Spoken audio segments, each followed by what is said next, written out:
Modern warfare की बात करें तो फाइटर एयरक्राफ्ट्स की इंपॉर्टेंस बहुत ज्यादा है। और अगर हम अपने फाइटर एयरक्राफ्ट की बात करें तो अभी हमारे पास 29 है और हमें रिक्वायर्ड है 42। वहीं अगर हम पाकिस्तान की बात करें तो उनके पास 25 फाइटर एयरक्राफ्ट्स हैं, चाइना के पास 60 से ज्यादा हैं एंड दोनों ही कंट्रीज कंटिन्यूअस मॉडर्नाइजेशन कर रही हैं। इस वजह से इंडिया को अपने फाइटर एयरक्राफ्ट्स के नंबर को एनहांस करना होगा एंड इसी वजह से इंडिया और फ्रांस की एक बहुत इंपॉर्टेंट डील होने वाली है जहां पर इंडिया परचेस करेगा 114 रफाल फाइटर जेट्स। अब ये जो 114 रफाल फाइटर जेट्स हैं जो कि one of the biggest arms deal है इन इंडियाज इंडिपेंडेंट हिस्ट्री, उसका सिग्निफिकेंस क्या है, किस तरीके से वो इंडिया के डिफेंस को इंपैक्ट कर सकता है, चेंज कर सकता है, उसके लिए आपको 5 इंपॉर्टेंट रीजन समझने होंगे जो कि हम आज के सेशन में डीकंस्ट्रक्ट करेंगे। क्योंकि इस डील के कुछ प्रोज भी हैं एंड कुछ कॉन्स भी हैं, क्योंकि हम बात कर रहे हैं सेल्फ रिलायंट की, हम बात कर रहे हैं मेक इन इंडिया की,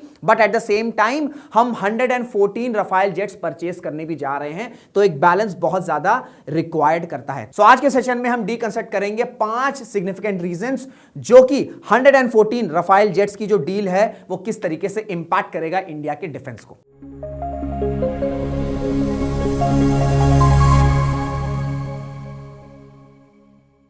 हेलो नमस्कार, this is Rishabh Singh and you watching Shriram साहस यूपीएससी प्रेप। और आज का जो डिस्कशन होने वाला है वो रफाल जेट्स के अराउंड होने वाला है कि why the Rafale buy matters. ये आपको समझना होगा क्योंकि कॉन्टेक्स्ट ये है कि जो फ्रांस के प्राइम मिनिस्टर हैं इमैनुएल मैक्रों, ये 17 ऑफ फेब यानी कि कल अपना विजिट इंडिया के विजिट पर आने वाले हैं एंड यहां पर दोनों देश के लीडर्स यानी कि prime minister Narendra Modi and Emmanuel Macron दोनों की बायलैटरल मीट होगी एंड इस मीट में किस तरीके से इंडिया और फ्रांस के बायलैटरल कोऑपरेशन को स्ट्रेंथन किया जाए, ठीक है, स्ट्रैटेजिक रिलेशनशिप को किस तरीके से स्ट्रेंथन किया जाए, इस पर तो डिस्कशन होगा ही होगा। बट सबसे जो की कंपोनेंट है इस अग्रीमेंट का या इस मीटिंग का वो ये है 114 रफाल फाइटर जेट्स की डील जो कि आपका अराउंड $40 बिलियन की है। अगर हम रुपए में बात करें तो 3.5 लाख करोड़। इस वजह से इस डील को बोला जा रहा है कि इंडिपेंडेंट इंडिया की जो हिस्ट्री है उसमें ये one of the biggest arm deals है। अब क्वेश्चन ये है कि हम बात कर रहे हैं मेक इन इंडिया की, सेल्फ रिलायंट की, उस पर हम फोकस कर रहे हैं, बट ऐसी क्या नीड है कि हमें $40 बिलियन स्पेंड करने हैं और उसके बाद हम 114 फाइटर जेट्स को, रफाल फाइटर जेट्स को परचेस कर रहे हैं। देखिए, अगर मैं आपसे बात करूं कि अभी मॉडर्न वॉरफेयर है और मॉडर्न वॉरफेयर में जो फाइटर एयरक्राफ्ट है इनकी रिक्वायरमेंट बहुत ज्यादा, जो कि हमने ऑपरेशन सिंदूर में भी देख लिया। अब हमारे पास जो फाइटर एयरक्राफ्ट है इसका जो नंबर है ये डिक्लाइन हो रहा है। अभी हमारे पास एट प्रेजेंट 29 फाइटर एयरक्राफ्ट हैं और कई सारी ऐसी रिपोर्ट्स हैं, कई सारी ऐसी मिनिस्ट्री हैं जिन्होंने ये कोट किया है कि इंडिया के पास एटलीस्ट 42 फाइटर एयरक्राफ्ट्स होने चाहिए। तो हमारे पास ऑलमोस्ट 12 to 13 जो एयरक्राफ्ट का नंबर है वो कम है। सो इस वजह से ये 114 रफाल जेट्स परचेस करने की नीड है।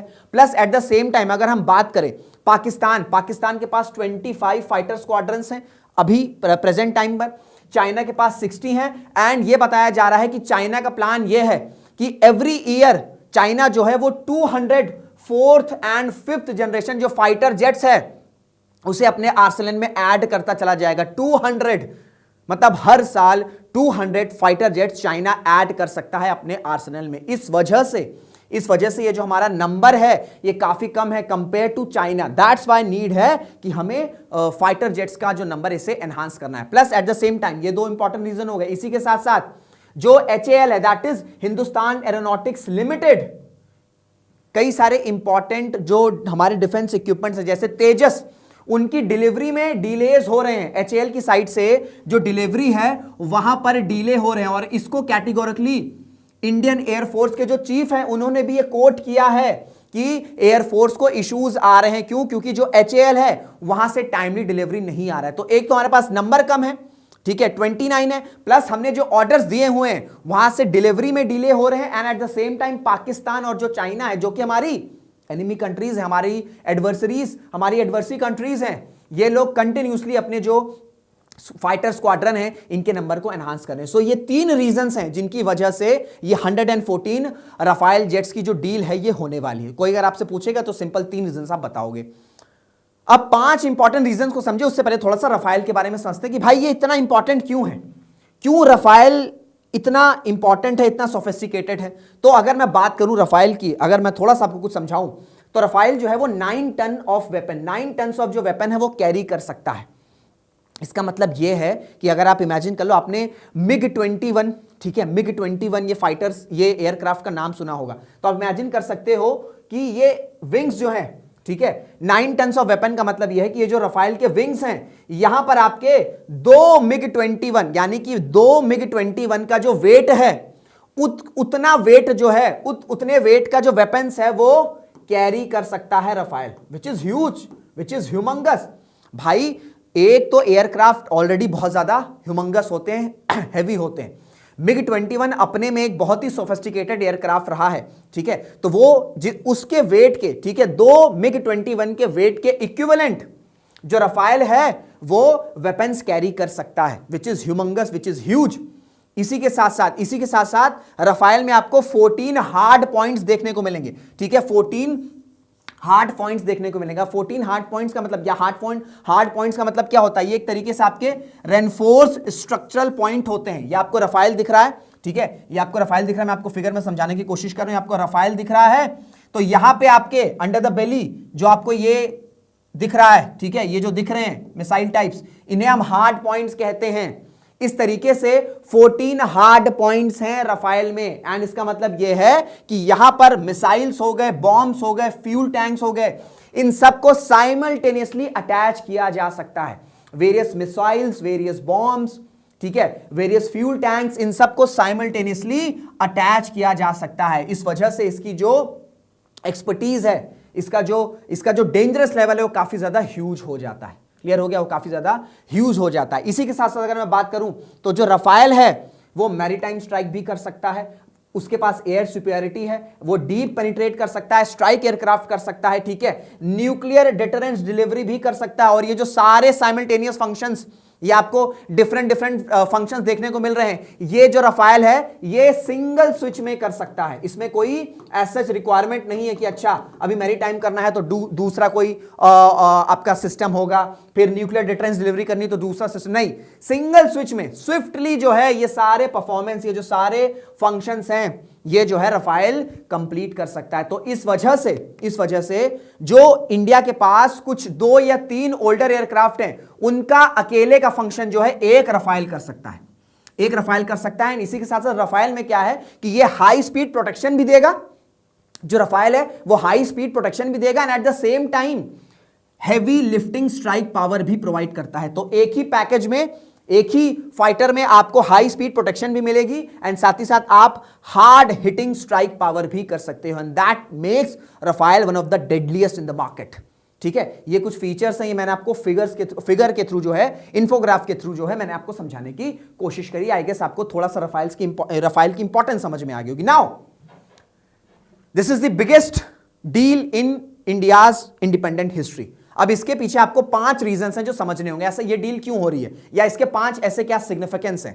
पहला ये है कि इंडिया जो है अपनी second fighter aircraft production line जो है ये प्रिपेयर करना चाहता है। अगर मैं अभी बात करूं, अभी प्रेजेंटली जो स्टेट ओन या जो गवर्नमेंट बैक्ड HAL है, हिंदुस्तान एरोनॉटिक्स लिमिटेड, ठीक है, HAL जो है ये इंडिया की सोल मिलिट्री एयरक्राफ्ट मैन्युफैक्चरर है। बट अभी हमने क्या देखा है, क्योंकि HAL से मैंने आपको बताया कि जो डिलीवरी है वहां पर डिलेज हो रहे हैं, ठीक है, वहां पे जो हमने डिलीवरी ऑर्डर किए हुए हैं, ठीक है, जो हमारे इक्विपमेंट्स है वहां से डिलीवरी में डिलेज हो रहे हैं। जैसे प्राइम एग्जांपल है आपका तेजस और दूसरे कुछ इंजन हैं जहां की डिलीवरी टाइमली नहीं आई है। तो गवर्नमेंट क्या प्लान कर रही है, गवर्नमेंट प्लान ये कर रही है, या गवर्नमेंट ने एक मेजर पॉलिसी शिफ्ट किया है कि एक second private sector production line को भी प्रिपेयर करना चाहिए, सो दैट HAL पे जो भी सोल डिपेंडेंसी है ये रिड्यूस हो सके। कल को ऐसा ना हो कि HAL की साइड से इक्विपमेंट्स नहीं आ रहे हैं, कोई क्राइसिस हुआ और उस क्राइसिस में इंडिया डिलीवरी की वजह से कुछ ना कुछ बैकफायर या बैकफुट पर आ गया। सो इस वजह से डिपेंडेंसी रिड्यूस हो। गवर्नमेंट क्या प्लान कर रही है, एक second private sector production line prepare कर रही है हेलीकॉप्टर्स एंड ट्रांसपोर्ट एयरक्राफ्ट के लिए, जिसमें आपका टाटा एडवांस सिस्टम्स लिमिटेड, इन्होंने ऑलरेडी C295 ट्रांसपोर्ट एयरक्राफ्ट, ये आपको दिख रहा है C295 ट्रांसपोर्ट एयरक्राफ्ट, हेलीकॉप्टर्स, इन सब पर काम करना शुरू कर दिया है।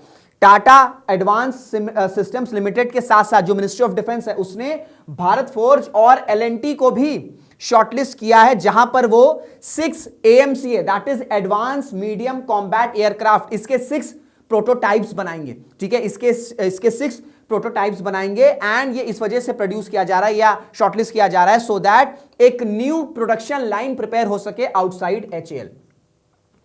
क्लियर हो गया? तो पहला सिग्निफिकेंस ये रखता है कि अभी आज की डेट में हमारी स्टेट ओन जो HAL है इस पर काफी ज्यादा डिपेंडेंसी है। ठीक है, वो सोल मिलिट्री मैन्युफैक्चर है बट वहां से डिलेज आ रहे हैं। ठीक है, डिलीवरी टाइम पर नहीं हो रही है, तो जो गवर्नमेंट ऑफ इंडिया है वो थोड़ी सी अपनी पॉलिसी शिफ्ट कर रही है। वो चाह रही है कि जो प्राइवेट प्लेयर्स हैं एक प्राइवेट सेकेंड प्रोडक्शन लाइन भी प्रिपेयर हो, जिसमें आपका टाटा एडवांस सिस्टम्स लिमिटेड है, जिसमें आपका भारत फोर्ज है, जिसमें आपका एलएनटी है एंड ये ऑलरेडी कुछ इंपॉर्टेंट इक्विपमेंट्स पर काम भी करना स्टार्ट कर दी, जैसे सबसे इंपॉर्टेंट आपका C-295 transport aircraft and helicopters and कई सारे प्रोटोटाइप्स बनाने के लिए भी ऑलरेडी मिनिस्ट्री ऑफ डिफेंस ने इन डिफरेंट कंपनीज को ऑर्डर दे दिया है या उनको जो डिक्टेशन है, इंस्ट्रक्शंस हैं वो दे दिए। तो पहला सिग्निफिकेंस ये रखता है कि इंडिया अपनी सेकेंड प्रोडक्शन लाइन जो है प्रिपेयर करना चाहता है। अब इस प्रोडक्शन लाइन में इंडिया ने किसको चूज किया है? इंडिया ने फ्रांस को प्रेफर किया है as strategic partner. Now this is a very important statement for your prelims 2026। 1998 was the pivotal year where we announced that India is now a nuclear powered country। 1998 के बाद हमने fighter jet सिर्फ दो countries से लिया है। First we have Russia and then France. ठीक है, अब फ्रांस और रशिया में हमने फ्रांस को जो है प्रेफरेंस दिया है एज स्ट्रेटेजिक पार्टनर। एक तो पहली बात यह है कि रशिया पर हम ऑलरेडी काफी ज्यादा डिपेंडेंस रखते हैं when it comes to defence equipment, तो हम अपने इंपोर्ट में ही डाइवर्सिफिकेशन चाहते हैं। पहली बात तो हम डिफेंस में दो तरह से अपने आप को रिफॉर्म कर रहे हैं। एक, हमें इंपोर्ट डिपेंडेंसी रिड्यूस करनी है। वो कैसे रिड्यूस करनी है? वो ऐसे जब हम लोकली डोमेस्टिकली प्रोड्यूस करेंगे डिफेंस इक्विपमेंट्स को, and at the same time ऐसा नहीं कि इंपोर्ट पूरी तरीके से खत्म हो जाएंगे, भाई इंपोर्ट तो करने होंगे, लेकिन इंपोर्ट में भी हम डाइवर्सिफिकेशन चाहेंगे। हम इजराइल के साथ भी डिफेंस रिलेशन स्टैब्लिश कर रहे हैं, फ्रांस के साथ भी, जर्मनी के साथ भी। ठीक है, अभी हमने ग्रीस के साथ किया, हम यूएसए के साथ भी कर रहे हैं, हम रशिया के साथ भी कर रहे हैं। तो ये डाइवर्सिफिकेशन हो गया। तो यहां पर जो स्ट्रेटेजिक पार्टनरशिप है वो फ्रांस को प्रेफर किया गया है। ठीक है, ये भी इंपॉर्टेंट स्टेटमेंट याद रखना कि फ्रांस और रशिया दो ऐसी कंट्रीज हैं जहां से इंडिया ने फाइटर जेट्स परचेज किया है। अब इसमें यूएसए का भी एंगल है, बट यूएसए में कंडीशन है that is and use monitoring. This is also very important for your prelims. And use monitoring क्या होती है? एंड यूज मॉनिटरिंग का मतलब ये होता है कि जो एक्सपोर्टिंग कंट्री है, जैसे मैं यूएसए हूं और मैं कोई डिफेंस इक्विपमेंट इंडिया को सेल कर रहा हूं, तो अब मैं कुछ कंडीशंस रखूंगा, उन कंडीशंस को एंड यूज मॉनिटरिंग कहते हैं। यूएसए क्या कहता है? यूएसए ये कहता है कि जो वेपन्स हम आपको दे रहे हैं, जिस पर्पस के लिए दे रहे हैं, आपको उसी पर्पस के लिए यूज करना है। आप उससे न्यूक्लियर स्ट्राइक नहीं कर सकते हो, या कोई दूसरा अगर आपका और इंटेंशन है तो आप उसे यूज नहीं कर सकते हो। अगर आपको पर्टिकुलर फंक्शन के लिए दिया गया है तो आपको सिर्फ उसी फंक्शन में उस इक्विपमेंट को यूज करना है, जो कि रशिया और फ्रांस नहीं करते हैं। साथ ही साथ जो इक्विपमेंट ट्रांसफर किया गया, आप किसी थर्ड नेशन को नहीं दे सकते हो, स्पेशली कोई अगर एनिमी नेशन है। ये भी रशिया और फ्रांस बहुत ज्यादा कैटेगोरिकली नहीं कहते हैं। फिर साथ ही साथ यूएस ये कहता है कि हमेशा जो वो डिफेंस इक्विपमेंट है वो फिजिकल इंस्पेक्शन के लिए रेडी रहना चाहिए, जो कि फ्रांस और रशिया दोनों नहीं कहते हैं। तो यूएसए, फ्रांस, रशिया में क्योंकि एंड यूज मॉनिटरिंग का इशू नहीं है, तो फ्रांस और रशिया, बट रशिया पे हम ऑलरेडी डिपेंडेंसी रिड्यूस करना चाहते हैं, तो इस वजह से हमने फ्रांस को चूज किया। ये क्वेश्चन काफी इंपॉर्टेंट है, आपसे पूछ भी सकता है कि एंड यूज मॉनिटरिंग क्या है। एंड यूज मॉनिटरिंग की वजह से इंडिया जो है यूएसए को प्रेफर क्यों नहीं करता। ये सब काफी ऐसे टर्म्स हैं जो आपको जानने चाहिए। यूपीएससी के लिए तो इंपॉर्टेंट है ही, साथ ही साथ आपकी जो बेसिक नॉलेज है उसको भी काफी एनहांस करता है। So and use monitoring clear हो गया। अब हमने फ्रांस को क्यों प्रेफर किया है उसके पीछे भी थोड़ा समझो, थोड़ा लॉजिक समझिए। 2030 तक इंडिया जो है वो वर्ल्ड का सेकंड लार्जेस्ट रफाइल ऑपरेटर हो जाएगा। इंडिया और फ्रांस जो है वो प्लान कर रहे हैं कि को डेवलप करें 110-120 high thrust engine for the 5th generation AMCA that is आपका एडवांस मीडियम कॉम्बैट एयरक्राफ्ट। ठीक है, प्लस आपका इंडिया EU की मदर ऑफ ऑल डील्स भी साइन हो गई। इसी के साथ साथ यूनियन बजट में क्या हुआ है कि जो बेसिक कस्टम ड्यूटीज है कि एयरक्राफ्ट कंपोनेंट्स पर, रॉ मटेरियल्स पर, उसको भी काफी हद तक एग्जेम्प्ट कर दिया या रिड्यूस कर दिया, सो दैट इंडिया जो है वो अपने जो मिलिट्री एरोस्पेस है उससे पुश कर सके। क्लियर हो गया? तो सेकंड जो इंपैक्ट है वो क्या है कि हमने फ्रांस को प्रेफर किया है एज अ स्ट्रैटेजिक पार्टनर। उसके पीछे मैं आपको रीजन समझा चुका हूं। थर्ड क्या करेगा? थर्ड जो है या थर्ड इंपैक्ट जो है, जो रफाल ये जो डील होगी ये इंडियन एयरफोर्स की जो डाइवर्सिटी है इसे रिड्यूस करेगी। ना what do mean by diversity? आज की डेट में इंडियन एयरफोर्स में आपको डिफरेंट फाइटर एयरक्राफ्ट देखने को मिल जाएंगे, डिफरेंट कुल मिला के 6। कौन कौन से हैं? Su-30 MKI, रफाल, HAL तेजस, ठीक है, मिराज 2000, MiG-29 एंड जगुआर। अब ये 6 अलग अलग जो फाइटर जेट्स हैं भाई, इन सब की सिस्टम अलग होते हैं, इनको ऑपरेट अलग तरीके से किया जाता है, एंड इस वजह से हर एक फाइटर जेट के लिए अलग अलग ट्रेनिंग, अलग अलग लॉजिस्टिक, यानी कि चैलेंज है। सो इस चैलेंज को काफी हद तक रिड्यूस करेगा ये जो 114 रफाल डील्स है। क्योंकि अगर आप ये सोचो, आपको अगर 6 फाइटर एयरक्राफ्ट की ट्रेनिंग भी सीखनी है, उसे चलाना सीखना, ये एक टीडियस टास्क है कंपेयर टू आपको सिर्फ एक सोफिस्टिकेटेड डेंजरस स्क्वाड्रन की ट्रेनिंग करनी है। तो ये जो डाइवर्सिटी का प्रॉब्लम है, डाइवर्सिटी का प्रॉब्लम क्या होता है भाई? ट्रेनिंग के इशू, लॉजिस्टिक चैलेंजेस, ठीक है। फिर कभी कभी क्या होता है, कुछ जो स्क्वाड्रन्स होते हैं उसमें कंफ्यूजन भी हो जाती है, क्योंकि आप 6 स्क्वाड्रन्स की ट्रेनिंग कर रहे हो, कंफ्यूजन भी हो सकता है भाई, ह्यूमन है। आम आर्मी में भी जो लोग हैं वो भी ह्यूमन है।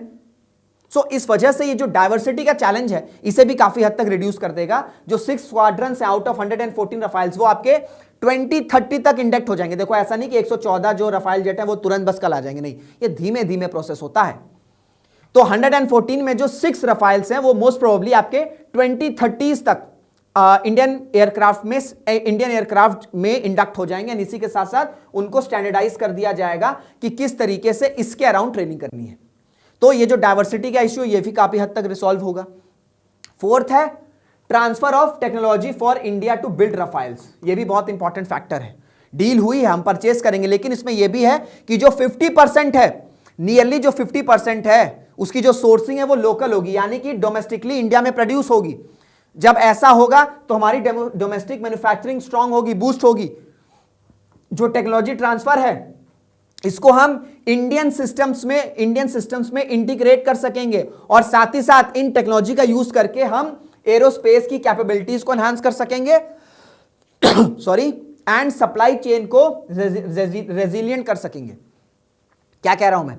डील हुई, हम परचेस कर रहे हैं, $40 बिलियन हम दे रहे हैं, लेकिन इसमें हमने काफी हद तक ये नेगोशिएशन कर लिया है कि नियरली 50% जो सोर्सिंग होगी वो लोकली होगी, डोमेस्टिकली होगी, जिससे इंडिया की मैन्युफैक्चरिंग बूस्ट हो, इंडिया की जो जॉब्स अपॉर्चुनिटी है वो बूस्ट हो, एंड साथ ही साथ टेक्नोलॉजी ट्रांसफर, जो हमें टेक्नोलॉजी ट्रांसफर रफाल की मिलेगी, इसे हम इंडिया का जो प्रेजेंट सिस्टम है इसमें इंटीग्रेट कर देंगे। जब इसमें हम इंटीग्रेट कर देंगे तो इस टेक्नोलॉजी के थ्रू हम अपने जो दूसरे एरोस्पेस के प्रोजेक्ट्स हैं, ठीक है, उसको हम लिंक कर सकते हैं, सो दैट हम सप्लाई चेन को रेजिलिएंट बना सकें। तो टेक्नोलॉजी ट्रांसफर ये भी एक बहुत इंपॉर्टेंट इंपैक्ट रखता है। अब ये 4 प्रोज हो गए एक तरीके से, लेकिन एक बड़ा मेजर कॉन या जो कंसर्न है वो ये है कि हमें अपने इंडिया के फाइटर प्रोग्राम्स को प्रोटेक्ट करना होगा भाई। हम क्या बात कर रहे हैं? हम ये बात कर रहे हैं कि हमें 2047 तक डेवलप्ड कंट्री बनना है, विकसित भारत। मैन्युफैक्चरिंग को स्ट्रांग किए बिना हम नहीं बन सकते हैं, ठीक है। कहीं पेपर है, कहीं पेन है, तो आप लिख लो। जब तक अपनी मैन्युफैक्चरिंग को स्ट्रांग नहीं करेंगे, जब तक हम एक्सपोर्ट को एनहांस नहीं करेंगे, तब तक हम डेवलप कंट्री नहीं बन सकेंगे, ठीक है। अब हम ऑलरेडी $40 बिलियन स्पेंड कर रहे हैं रफाल जेट्स पर। तो जो क्रिटिक्स हैं, जो एक्सपर्ट्स हैं, उन्होंने ये कहा है कि इंडिया को कॉशियस रहना होगा कि हम कहीं सारा का सारा जो स्पेंडिंग है वो इसी रफाल पे ना कर दें, क्योंकि भाई हमें अपने इंडिजिनियसली डोमेस्टिक प्रोडक्ट्स पर भी काम कर रहे हैं, डिफेंस इक्विपमेंट पर। जैसे हम ब्रह्मोस की बात करें, ब्रह्मोस को सेल कर रहे हैं different south east Asian countries को, जिसमें आपका फिलीपीन, सिंगापुर, इंडोनेशिया।